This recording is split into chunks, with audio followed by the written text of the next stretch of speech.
नमस्कार मित्रांनो, स्पर्धा परीक्षा यूट्यूब चॅनलमध्ये तुमचे सर्वांचे स्वागत आहे. जिल्हा परिषद भरती ग्रामसेवकचा पेपर बाकी आहे, आरोग्य सेवकचा पेपर बाकी आहे. काहीतरी कारणामुळं परीक्षा पुढे ढकलण्यात आलेल्या आहेत, पण नक्की पेपर होऊन जाईल. पण आपल्याकडे संधी आलेली आहे की वेळ जास्त आहे आणि परीक्षेच्या तारखा जाहीर नाही झाल्या, त्याच्यामुळे आपल्याला अभ्यास करायला भरपूर टाईम आहे. तर सर्वात महत्त्वाचा विषय ग्रामसेवक, कृषी सेवकसाठी कृषी घटक हा 40 मार्काचे प्रश्न असतात, म्हणजे 80 मार्काचा विषय आणि याच्यामध्ये आउट ऑफ ज्याला मार्क मिळतात त्याचं सिलेक्शन 100% ग्रामसेवक म्हणून होते. तर आपण सिरीज सुरू केलेली आहे. दररोज आपण 40 प्रश्न टाकत असतो. तर आपण एकूण 100 व्हिडिओ बघणार आहोत. परीक्षेच्या टायमापर्यंत कमीत कमी 4000 प्रश्न यूट्यूब चॅनलला आपण टाकणार आहोत. याच्यामध्ये सोपे प्रश्न, अवघड प्रश्न, PYQ, MCQ सर्वच प्रकारचे प्रश्न असतात. तर नवीन आहे तर चॅनल लाईक, शेअर, सबस्क्राईब नक्की करा मित्रांनो. याचा तुम्हाला नक्की उपयोग होऊन जाईल. तुम्ही पार्ट टाईम जॉब करत असाल, शेतीमध्ये जॉब करत असाल किंवा कुठं कंपनीमध्ये जॉब करून अभ्यास करत असाल तर याचा तुम्हाला व्हिडिओचा नक्की उपयोग तुम्हाला होऊन जाईल. लगेच आपण प्रश्नाला सुरुवात करूया. डिस्क्रिप्शनमध्ये यापूर्वीचे 4 व्हिडिओ टाकलेले आहेत, तुम्ही जाऊन बघू शकता. प्रश्न क्रमांक 1 आहे, आंब्यामध्ये फळ खाली पडू नये यासाठी कोणत्या रसायनाचा वापर करतात? आता जे आंब्याला जे फुलोरा येतो त्याच्यामध्ये ते एका फुलोऱ्यामध्ये याच्या गडामध्ये भरपूर आंबे येतात, कवळे कवळे बारीक बारीक. पण काय होते, काही वातावरणामुळे किंवा काहीतरी कारणामुळे त्याचे बारीक बारीक आंबे गळून पडतात. त्यावेळेस ज्यावेळेस आपण आंबा शेतकरी आहे, स्पेशल कोकणाचा भाग, छोटे छोटे आंबे असतात, हापूस आंबे असतात, तर त्याच्यावेळेस 2D हे रसायन त्याच्यावर फवारतात. त्याच्यामुळे आंब्याची गळ कमी होते. तर याच्या रसायनामध्ये बरेच प्रकार पडतात. त्याच्यामध्ये हे एक 2D 2,4-D हे तणनाशक आहे मित्रांनो. आणि यालाच कधी कधी या ठिकाणी दुसरासुद्धा पर्याय असू शकतो परीक्षेमध्ये, त्याला फॉर्नोक्झोन असे सुद्धा म्हणतात. आता तणनाशकामध्ये जसं 2,4-D, तसंच ॲट्रॉझिन, पेंडिमेथिलीन, ग्लायफोसेट, फ्लोरोक्लोरिन इत्यादी प्रकार पडतात. रोग व्यवस्थापनाचे ते कार्य करतात. प्रतिबंधात्मक उपाय साठी आपण हे तणनाशक वापरतो. एक गोष्ट लक्षात असू द्या, हे तणनाशक आहे, कीटकनाशक नाही. 2 नंबरचा प्रश्न बघूया. केळीतील कंद नष्ट करण्यासाठी कोणते रसायन वापरतात? तर याचं उत्तर आहे 2,4-D, दोन्हीसाठी तेच वापरतात. 3 नंबरचा प्रश्न आहे, फर्टिगेशन ही कोणत्या सिंचनाची प्रक्रिया आहे? तर ही ठिबक सिंचनाची प्रक्रिया आहे. त्याच्यानंतर आता सर्वांनाच प्रश्न पडला असावा, फर्टिगेशन म्हणजे काय? 4 नंबर प्रश्नामध्ये त्याचं उत्तर तुम्हाला लगेच मिळू शकते. ठिबक सिंचनातून खते देण्याच्या पद्धतीला काय म्हणतात? फर्टिगेशन असे म्हणतात. तर आता 3 नंबरमधला प्रश्नाचं आपल्याला उत्तर 4 नंबरमध्ये मिळालेलं आहे. 3 आणि 4 मध्येच 3 प्रश्न तयार होऊ शकतात. 5 नंबरचा प्रश्न बघूया इथे आपण. भेंडीमध्ये होणाऱ्या पिवळ्या शिरा हा रोग कशामुळे होतो? तर विषाणूमुळे हा रोग होतो. आता भेंडीमुळे होणाऱ्या पिवळ्या शिरा ज्या आहेत, काही ज्या आता रोग कसे जीवाणूजन्य, विषाणूजन्य, परजीवीमुळे होणारे सुद्धा रोग आहेत. परीक्षेत तुम्हाला विचारलं जाऊ शकते कोणता रोग कोणत्या पिकावर पडतो? खडक्या रोग, ऊसामध्ये ते लाल रंगाचा रोग पडतो, असे तुम्हाला त्या गोष्टी माहीत असायला पाहिजेत. 6 नंबरचा प्रश्न आहे, पर्णगुच्छ हा कोणत्या फळाचा गंभीर रोग आहे? तर केळीचा हा महत्त्वाचा रोग आहे. शेतीची प्राथमिक गरज कोणती आहे? तर प्रत्येकाला जर शेती करायची असेल तर अगोदर जमीन असायला हवी. जमीन जर असली तरच आपण शेती करू शकतो. त्याच्यानंतर हवामान महत्त्वाचं आहे शेतीसाठी. आपण दुसऱ्या ग्रहावर शेती करू शकत नाही. ते शेती जरी असली भरपूर तरी तिथे हवामान आणि पाणी नसल्यामुळे ते शेतीला काही उपयोग नाही. तर सर्वात महत्त्वाचे 3 घटक कोणते आहेत? जमीन, पाणी आणि हवा हे सर्वात महत्त्वाचे 3 नैसर्गिक घटक आहेत. बाकी कोणते या 3 घटकाव्यतिरिक्त बाकी आपल्याजवळ कोणते जरी घटक नसले, कोणत्या जरी वस्तू नसल्या तरी पण आपण शेती करू शकतो. 8 नंबरचा प्रश्न आहे, मूग बहर कोणत्या महिन्यात येतो? तर जून जुलैमध्ये येतो. आता कोणत्या महिन्यात कोणता बहर येतो हे सुद्धा आपल्याला माहीत असायला पाहिजेत. 9 नंबरचा प्रश्न आहे, कोणत्या प्रकारच्या मातीमध्ये जास्त पाणी उपलब्ध असते किंवा पाणी शोषण क्षमता जास्त असते? तर बारीक मातीमध्ये पाणी जास्त उपलब्ध असते. 10 नंबरचा प्रश्न आहे, शोभा हे कोणत्या पिकातील जनुकीय बदलाने तयार केलेले वाण आहे? तर ग्लेडिओलस हे त्याचं उत्तर आहे. आता 10 नंबरचा प्रश्न ग्रामसेवकच्या लेवलचा नाही, तसं बघितलं तर कृषी सेवक लेवलचा प्रश्न आहे. 11 नंबरचा प्रश्न आहे, ऊसाच्या कोणत्या वाढीमध्ये पाण्याची सर्वाधिक गरज असते? तर ऊसाच्या पण अवस्था असतात, तर सर्वात जास्त पाण्याची आवश्यकता कोणत्या याच्यामध्ये असते? तर ते ऊस ज्यावेळेस वाढीला लागते त्यावेळेस पाण्याची जास्त आवश्यकता असते, कारण जेवढे जास्त पाणी तेवढे ऊसाची उंची आणि त्याची रुंदी वाढते. 12 नंबरचा प्रश्न आहे, महात्मा फुले कृषी विद्यापीठाने सीताफळाचा कोणता वाण विकसित केलेला आहे? तर फुले जानकी नावाचा वाण महात्मा फुले कृषी विद्यापीठाने विकसित केलेला आहे.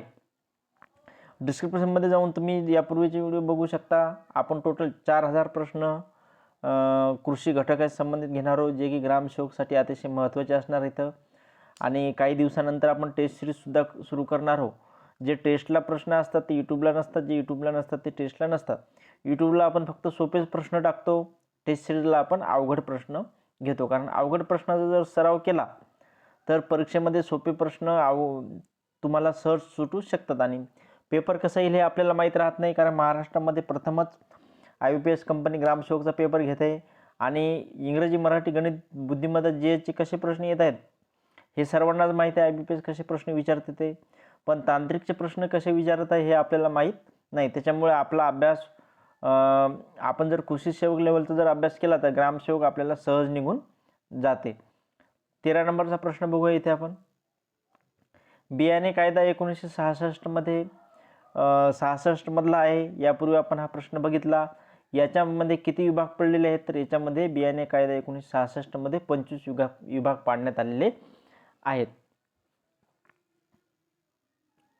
बियाणे कायदा हा 1966चा आहे, तर बियाणे धोरण 1988चे आहे. याच्यामध्ये 20-22 वर्षाचा फरक आहे. बियाणे धोरण, आता बियाणे कायदा म्हणजे ज्या कायद्यामध्ये देशात विकल्या जाणाऱ्या बियाण्याची गुणवत्ता नियंत्रणासाठी कायदेशीर तरतुदी केलेली असतात त्याला बियाणे कायदा असे म्हटले जाते. तर 16 नंबरचा प्रश्न बघूया. चिकूच्या कलमासाठी कोणत्या खुंटाचा वापर करतात? तर खिरणी खुंटाचा वापर करतात. आता तुम्हाला कोणत्या याच्यासाठी कोणते कलम वापरले जाते हे सुद्धा आपल्याला माहीत असायला पाहिजे. कापूस एकाधिकार योजनेचा उद्देश काय आहे? तर मध्यस्थींचे उच्चाटन करणे हे कापूस एकाधिकार योजनेचा उद्देश आहे. आता कमेंट करून सांगा, कापूस एकाधिकार योजना कोणत्या वर्षी लागू करण्यात आली होती? 17 नंबरचा प्रश्न बघूया. भारताचा राष्ट्रीय उत्पादनातील शेतीचा वाटा कमी होत आहे, हे विधान कसे आहे?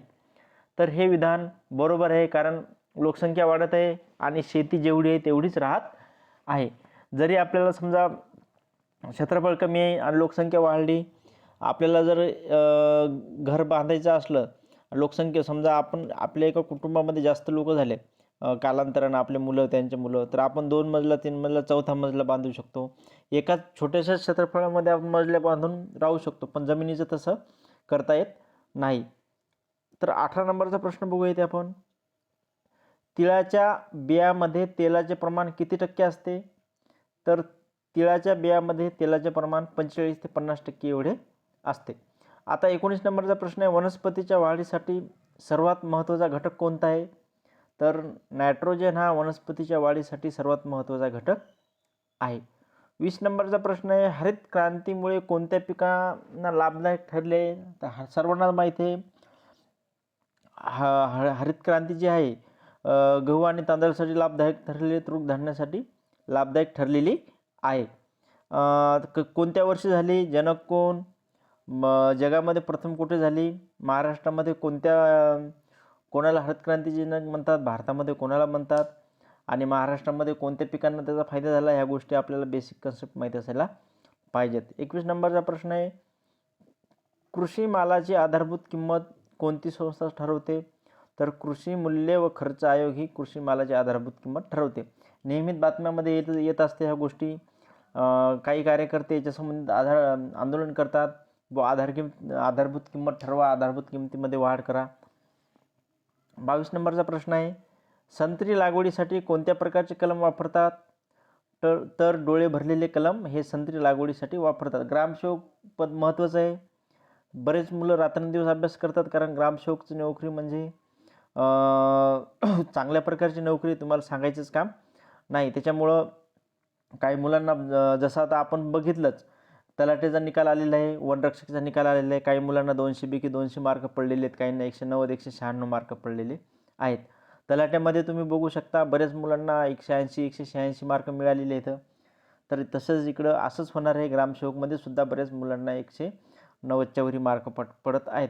तर तुम्ही 180च्या वरची तयारी ठेवा, कारण कसं आहे आता परत जागा कधी येतील आपल्याला आपण सांगू शकत नाही. 23 नंबरचा प्रश्न बघूया. टी मास्कुटी ही कीड कोणत्या पिकावर पडते? तर काजूवर ही टी मास्कुटी नावाची कीड पडते. 24 नंबरचा प्रश्न आहे. गव्हाला पाणी देण्याची अतिशय संवेदनशील अवस्था कोणती आहे? फुलोरा अवस्था आहे. जर फुलोऱ्यामध्ये जर गव्हाला पाणी जर नाही दिले तर त्याच्यातून ओंबी तयार होऊ शकत नाही. जरी तयार झाली तरी त्याची दाणे खूप बारीक असतात आणि दाणे जर बारीक होऊन जसे झाले नंतर पाणी दिलं त्याला काही अर्थ नाही. तर कोणत्या याच्यातली सर्वात महत्त्वाची अवस्था हे आपल्याला माहीत असायला पाहिजेत प्रत्येक पिकामधल्या. 25 नंबरचा प्रश्न आहे. कोणता मासा तलावाच्या तळाशी राहतो, चिखलातील सेंद्रिय पदार्थ व शेवाळ खाऊन जगतो? तर मृगळ मासा आहे. हे भातशेतीसाठी कोणत्या प्रकारचा मासा वापरला जातो यासंबंधी आपण प्रश्न यापूर्वी टाकलाच होता. 26 नंबरचा प्रश्न बघूया. पिकाच्या योग्य वाढीसाठी जमिनीचा साम कसा असावा? तर योग्य वाढीसाठी विचारलं तर 6.5 ते 8.5 दरम्यान असावा, म्हणजे उदासीन सामू असावा. 27 नंबरचा प्रश्न आहे. कोणते रसायन शेणखत संरक्षक म्हणून वापरतात? तर सुपर फॉस्फेट हे त्याचं उत्तर आहे. आणि तुम्हाला गांडूळ खत, हिरवळीचे खत, शेणखत, रासायनिक खत, जैविक खत ह्या गोष्टी तुम्हाला माहीत असायला पाहिजेत. कोणते खत कशापासून बनवले जाते?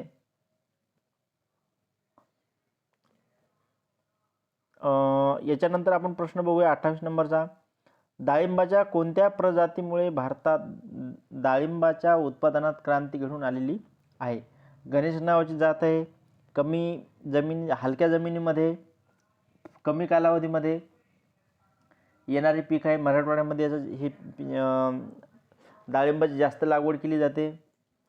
28 नंबरचा प्रश्न बघूया. फुलाची गळ कशाच्या कमतरतेमुळे होते?